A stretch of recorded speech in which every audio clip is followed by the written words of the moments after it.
my girlfriend declared. "I've decided we should see other people." Right before Valentine's Day so she could date her trainer. I said, "Perfect timing." Her trainer ghosted her after 1 week. Meanwhile, I'm planning a Valentine's trip with her former best friend. Victoria and I had been together for 8 months, the kind of steady relationship where we'd fallen into comfortable routines, Sunday morning coffee runs, shared Netflix passwords, and those quiet evenings where we'd plan weekend trips while she scrolled through Pinterest boards of couple goals. I'm a 27-year-old project manager at a tech consulting firm, the type who actually enjoys creating spreadsheets and believes in planning ahead, so when Valentine's Day was approaching, I'd already started researching restaurants and thinking about whether this might be the year I'd say something more serious about our future. Then, on a Tuesday night exactly 2 weeks before Valentine's Day, Victoria dropped the bomb that completely blindsided me. "I think we should see other people," she announced while I was reviewing quarterly reports on my laptop, her tone casual like she was suggesting we try a different pizza place. I looked up from my screen, certain I'd misheard something. "What do you mean, see other people?" "I mean we should date other people. Explore our options. Find ourselves." She was using that airy, self-help book language that people use when they're trying to make selfish decisions sound enlightened. I've been doing some soul-searching, and I think I need to experience more before I can really know what I want. The timing felt deliberately cruel, 2 weeks before Valentine's Day, after months of her showing me engagement ring posts and talking about couples' weekend getaways. "Are you breaking up with me?" I asked, setting my laptop aside and giving her my full attention. "No, not exactly. I'm saying we should take some space to date other people. You should try it too, actually. It might be good for you." The way she said it made me feel like I was being prescribed medicine I didn't want to take. Over the next few days, I started noticing things I'd been too trusting to see before, how she'd been spending extra time at our gym, coming home energized and distracted, mentioning her personal trainer Bryce more frequently in casual conversation. "Bryce thinks I should focus more on compound movements," or "Bryce suggested this new protein powder." I'd assumed she was just getting serious about fitness goals. When I finally looked at her phone after she left it unlocked on the counter, the extent of her planning became crystal clear. Dozens of text messages with Bryce spanning the past 3 weeks, complete with flirty emojis, workout selfies, and a confirmed dinner date scheduled for that Friday, 3 days after her "see other people" speech. She'd already moved on before she'd even bothered to officially pause us. When I confronted her about the texts, she had the audacity to act like I was the one being unreasonable. "This is exactly why we need space, Ethan. You're being paranoid and controlling. Bryce and I are just friends exploring a connection." Exploring a connection while we were supposedly taking a break, she'd announced after already planning their first official date. The manipulation was so transparent it was almost insulting to my intelligence. Within 48 hours of our "see other people" conversation, Victoria's Instagram transformed into a highlight reel of her new life with Bryce. Gym selfies with him spotting her during bench presses, expensive dinner photos at steakhouses I'd never been able to afford on my salary, and couples workout videos with captions like "finally found my fitness motivation" and "when your trainer becomes your everything." The speed of it all confirmed what I'd suspected. This wasn't exploration, it was a calculated trade-up she'd been planning for weeks. I was scrolling through her stories like some kind of masochist when my phone rang with a call from Sophia, Victoria's former best friend who I'd met several times at group gatherings but never really talked to one-on-one. "Hey Ethan, I hope it's okay that I'm calling. I got your number from the contact list for Victoria's birthday party last year." Her voice was warm but cautious, like she was testing the waters of an awkward conversation. "I heard about what happened, and I wanted to check on you. I've been watching this whole situation unfold, and honestly, I'm not comfortable with how Victoria's handling things." The concern in her voice was genuine, which felt like a foreign concept after weeks of Victoria's calculated emotional distance. We talked for an hour, and Sophia revealed details that made my stomach turn. Victoria had been trash-talking our relationship to mutual friends for months, calling me boring and too predictable, while simultaneously bragging about how Bryce was everything she'd been missing, more adventurous, more spontaneous, more exciting. "She's been telling people at the gym that you never surprised her, that you were too focused on planning and not enough on living in the moment," Sophia said, her voice tight with disapproval. "It's been really hard to watch, especially knowing how thoughtful you actually are."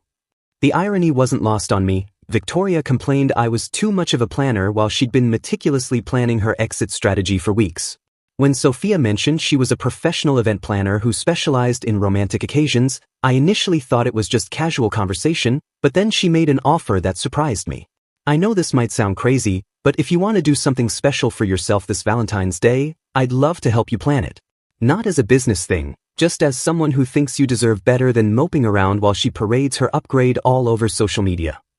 Her offer felt like a lifeline I didn't know I needed. We started meeting up to brainstorm ideas. Initially just coffee dates where she'd show me venue options and restaurant possibilities on her tablet, but gradually our planning sessions became the highlight of my week. Sophia had this infectious enthusiasm for creating memorable experiences, and she listened to my ideas with the kind of attention Victoria had stopped giving me months ago. What if we plan something that's completely you? She suggested during our third meeting. Not trying to compete with Jim Boy's flashy dinners, but something that shows your actual strengths. You're thoughtful, reliable, someone who pays attention to details that matter. While Victoria continued posting stories of spa days and couples massages that Bryce was clearly letting her pay for, Sophia and I researched wine country getaways and artisan restaurants that valued craftsmanship over Instagram appeal. She had connections everywhere: vintners who could arrange private tastings, chefs who could create personalized menus, bed and breakfast owners who specialized in romantic escapes that felt authentic rather than performative. The more time I spent with Sophia, the more I realized how starved I'd been for genuine connection. She asked about my work projects with actual interest, remembered details from previous conversations, and had this way of building on my ideas instead of dismissing them as boring. During one of our planning sessions, she admitted something that shifted our entire dynamic. I have to confess something, Ethan. I've had feelings for you for months, probably since Victoria's birthday party when you spent 20 minutes helping my elderly neighbor figure out the rideshare app instead of just enjoying the party. Watching her take you for granted has been really frustrating. The confession hung in the air between us, honest and vulnerable in a way that felt completely different from Victoria's calculated emotional manipulation. I'm not trying to take advantage of your situation, she continued quickly. I just thought you should know that someone sees all the things about you that she's been calling boring. Your thoughtfulness isn't a flaw, it's actually pretty amazing. As Valentine's Day approached, Sophia and I had planned an elaborate weekend that would make Victoria's trainer dates look like amateur hour, wine tastings, a cooking class with a James Beard Award winner, and reservations at a restaurant that required 2-month advance bookings. But more importantly, I was falling for someone who appreciated the very qualities Victoria had spent months making me feel ashamed of. The universe has a funny way of delivering karma exactly when you least expect it. 1 week into February, Victoria's social media presence suddenly went dark. No more gym couple selfies, no more expensive dinner posts, no more stories featuring her fitness motivation. I learned the reason from Marcus, a guy I'd stayed friendly with at our shared gym despite Victoria's attempts to turn our mutual friends against me. Dude, you're not going to believe this, Marcus told me while we were doing cardio side by side. Bryce just completely ghosted Victoria. Blocked her on everything, stopped responding to texts, the whole deal. Turns out he got back together with his ex-girlfriend last weekend. The irony was almost too perfect to be real. But here's the kicker, Marcus continued, clearly enjoying the gossip. Some of the guys were talking, and apparently Bryce was bragging in the locker room about how Victoria had been paying for everything, all those fancy dinners, the spa days, even his gym supplements. He called her his meal ticket, and said he was just having fun until his real girlfriend came back from her work trip. Victoria had traded me in for someone who was using her even more blatantly than she'd used my emotional investment, and she'd been too blinded by his Instagram-worthy abs to see it coming. The day before Valentine's Day, I was at my apartment with Sophia, who was wearing one of my aprons and testing recipes for our weekend cooking class, when my doorbell rang with the aggressive urgency of someone who expected immediate attention. Through the peephole, I saw Victoria standing in the hallway looking like she'd been crying for hours, her usual perfect makeup replaced by puffy eyes and smudged mascara. Ethan, please, I know you're home, she called through the door. We need to talk. I made a huge mistake. I opened the door to find her staring past me at Sophia, who was visible in the kitchen wearing my world's okayest cook apron and stirring something that smelled absolutely incredible. Victoria's face went through a series of expressions: confusion, realization, and then pure fury as she spotted the printed itinerary for our Napa Valley weekend that Sophia had left on my coffee table. Are you kidding me right now? Victoria's voice cracked with disbelief. You're cooking dinner together? You planned a whole romantic getaway? How long has this been going on? The accusation in her tone was rich considering she'd been planning her Bryce adventure for weeks before our supposed break. Since you decided to explore your options with your trainer, I replied calmly. Turns out I found something better while you were busy upgrading. What happened next was the most spectacular emotional meltdown I'd ever witnessed from someone who prided herself on always being composed and Instagram ready. Victoria pushed past me into my apartment like she still lived there, her eyes frantically scanning the evidence of my new life. Sophia's event planning materials spread across my dining table, 2 wine glasses in the sink, and the obvious intimacy of someone else's belongings mixed with mine. "This is insane," she said, her voice getting higher with each word. "You're seriously dating my best friend? While I was just taking a break to figure things out." The revisionist history was breathtaking. Suddenly our see other people arrangement had become a break, and her pre-planned Bryce dates were just innocent soul-searching. "We were supposed to find our way back to each other, Ethan. That's what a break means. You don't immediately jump into bed with the first woman who shows interest." Sophia appeared from the kitchen, wiping her hands on the apron with remarkable composure given the hostile energy Victoria was radiating. "Actually, Victoria, you made it pretty clear you'd already found what you were looking for with Bryce. The gym photos and dinner dates were pretty hard to miss." "That was different," Victoria snapped. "That was me exploring my options, trying to grow as a person. This," she gestured wildly between Sophia and me, "this is you two plotting behind my back like vultures." The irony of someone who'd been texting her trainer for weeks before announcing our break, accusing us of plotting was almost amusing, but Victoria was just getting started. "I know exactly what this is, Sophia. You've been waiting for your chance, haven't you? Playing the supportive friend while planning to steal my boyfriend the second I wasn't looking." Sophia's response was calm and devastating. "I've been watching you treat him like garbage for months. Calling him boring, complaining that he was too predictable, telling everyone at the gym that Bryce was everything Ethan wasn't. I didn't steal anything, you threw him away." The truth of that statement hit Victoria like cold water, and I watched her face cycle through denial, anger, and something that looked like genuine panic as she realized the full scope of what she'd lost. "You don't understand," she said, turning back to me with desperation creeping into her voice. "Bryce was a mistake. He was using me, just wanted someone to pay for his meals and buy him supplements. I see that now. What we had was real, Ethan. We can fix this." "What we had was you settling for me until something shinier came along," I replied. "The only thing you regret is that your upgrade didn't work out the way you planned." Victoria's composure completely cracked then, and she started sobbing those messy, real tears that come from actual devastation rather than strategic manipulation. I was scared, okay? Scared of how serious things were getting between us. Bryce felt safe because I knew it wasn't real, but losing you feels like losing everything. Her confession might have meant something 3 weeks ago, but watching her try to crawl back after her meal ticket dumped her just felt pathetic. "I'm sorry you're hurting," I said genuinely, "but I'm not your backup plan. I'm not going to be here waiting every time you decide to explore your options." After Victoria finally left, still crying and muttering about how this wasn't over, Sophia and I tried to salvage our evening, but the drama was just getting started. Within hours, Victoria had posted a manifesto on Instagram about betrayal and fake friends, complete with crying selfies and vague references to people who stab you in the back when you're vulnerable. The post exploded with comments, but not in the way Victoria had expected.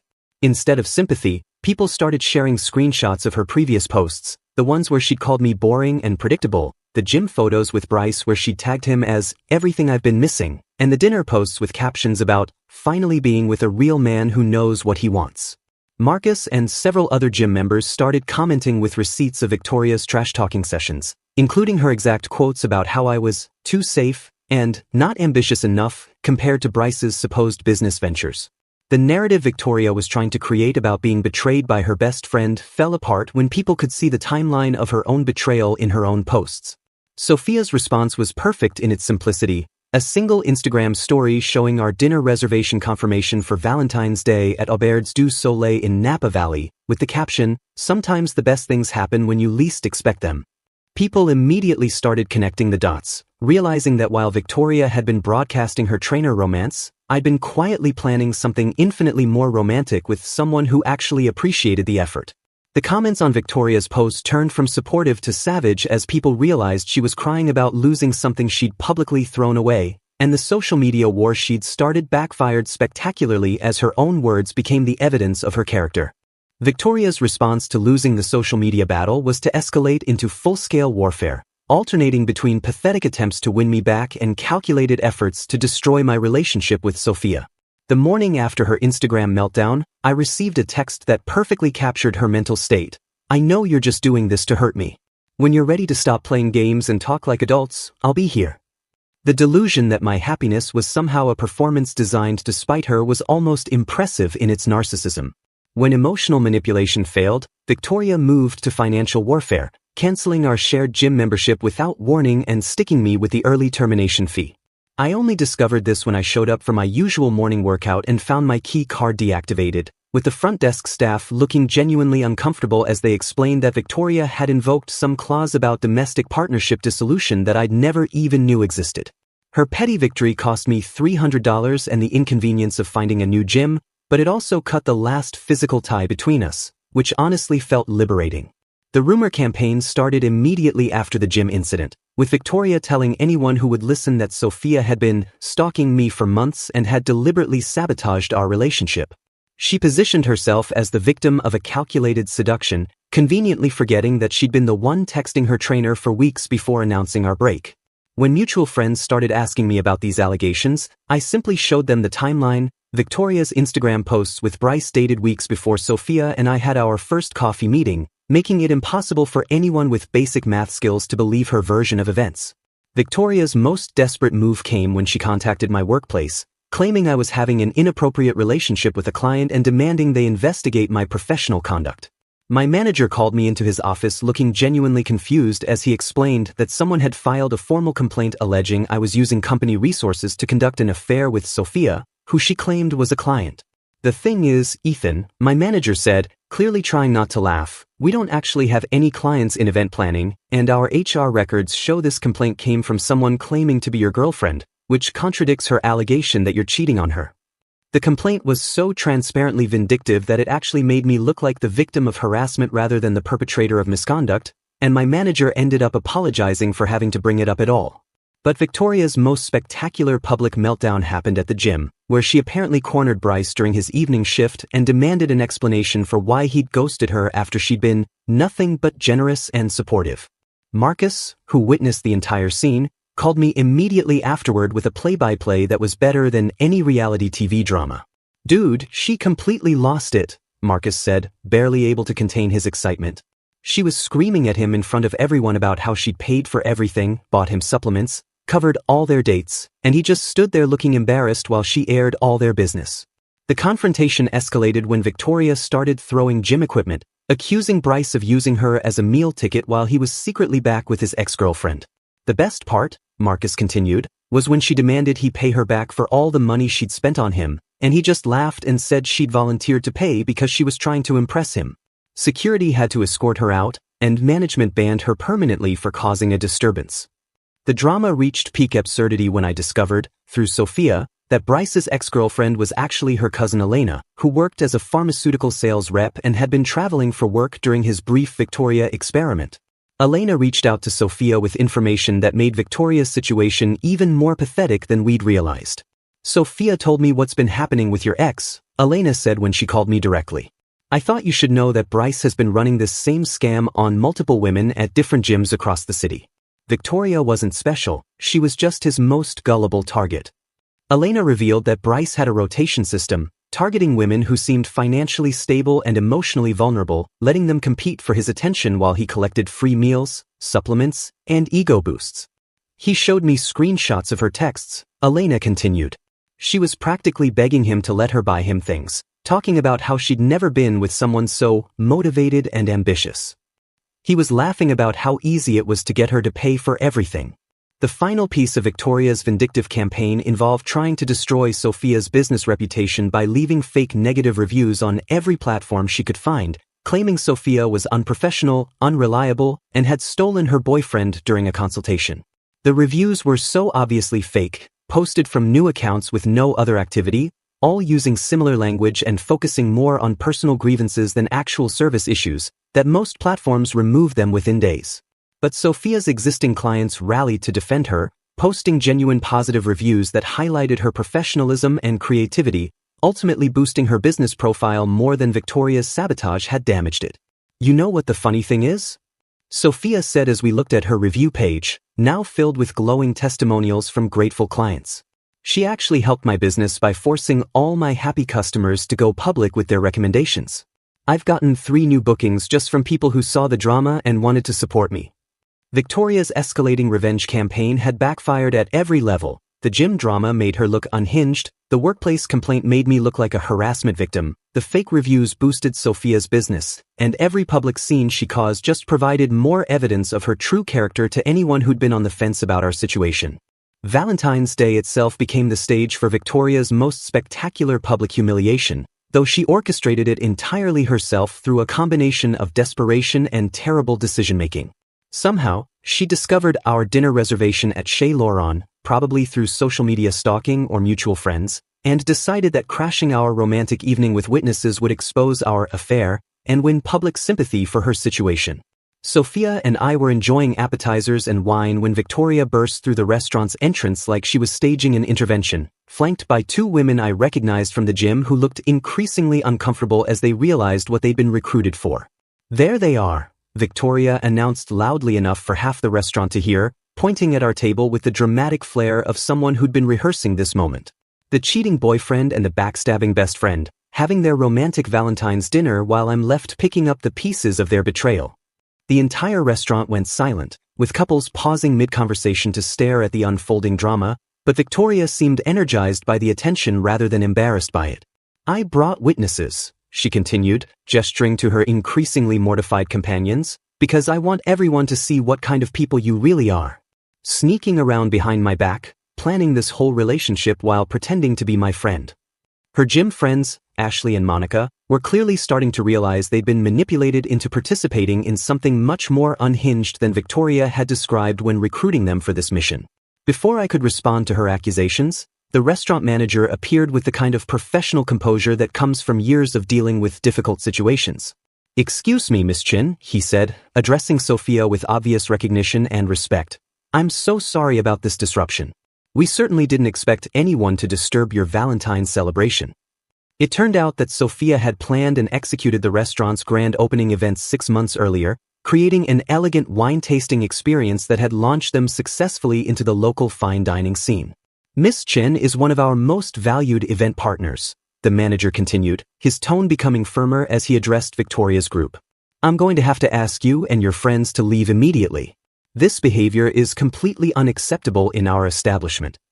The moment when Victoria realized that Sophia wasn't just some random woman who'd stolen her boyfriend, but a respected professional with actual standing in the community, was visible on her face like watching someone's entire worldview collapse in real time. "You can't kick us out," Victoria protested, her voice getting shrill. "I'm exposing their affair.